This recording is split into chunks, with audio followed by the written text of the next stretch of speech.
สบายดีเหมือนเราจะมาต่อคลิปวิดีโอตัวก่อนนี้เราได้มาสอนวิธีการแหน่รายเงินเดือนของพนักงานรัฐก่อนเราเลยเนาะวันนี้เราจะมาอธิบายเงื่อนไขการคิดรายผลรวมตัวนี้เนาะเพราะว่ามีคอมเมนต์ถามมาเนาะว่าในตารางตัวรวมเขาคิดรายแบบไรเนาะวันนี้เราจะมาอธิบายถึงที่ไปที่มาของตารางนี้เนาะก่อนอื่นเราก็เข้าใจว่าตารางนี่แมนเราได้นำภาคส่วนที่เกี่ยวของเนาะมาเป็นเงื่อนไขคิดรายนี่เนาะแมนถูกต้องกับความเป็นจริงตามระเบียบกฎหมายของเราเลยเนาะเราจะมาเบิ่ง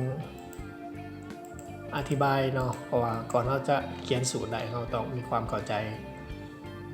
เงื่อนไขของแต่ละขั้นของเงินปีการนี่เนาะ12,500นี่ได้มาที่ไซก็คือว่าได้มา1-5 ปีเนาะมันก็ถืออยู่ตัวนี้แหละมันคู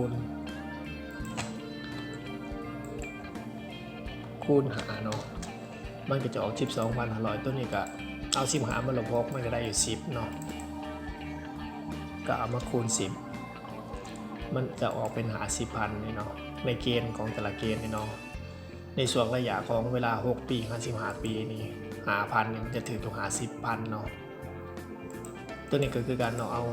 16มาลบ25นี่มาบวกให้มันจะออกเกณฑ์15,000เนาะมันอยู่ในเกณฑ์ของ16 ปี55 ปีเนี่ยมันถึงเกณฑ์15,000เนาะหลังจากนั้นเขาก็ผลรวมมันก็คือว่า62,000นี่มันไหนมาใส่คือเอา50กับ12มาบวกกันมันก็ออกเป็น62,500เนาะ317นี่ก็คือว่าเอาตัวนี้3อันมาบวกกันก็เป็นผลรวมของระยะที่3ส่วนตัวนี้เลยเนาะ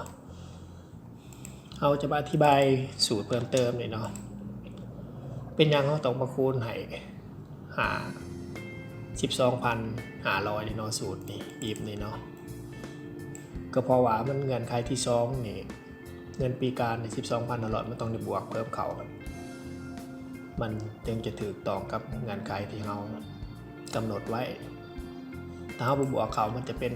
จะลด12,000นี่เนาะตัวนี้เนี่ยก็สิประมาณนั้นเนาะตัวนี้คือการเราต้องมาบวกเพิ่มเขา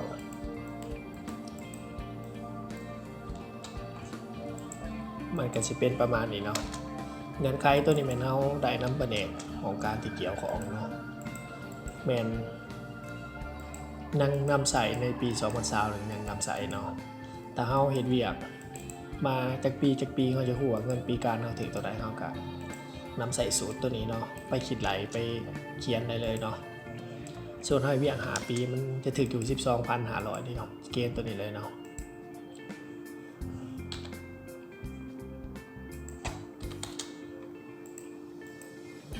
มันก็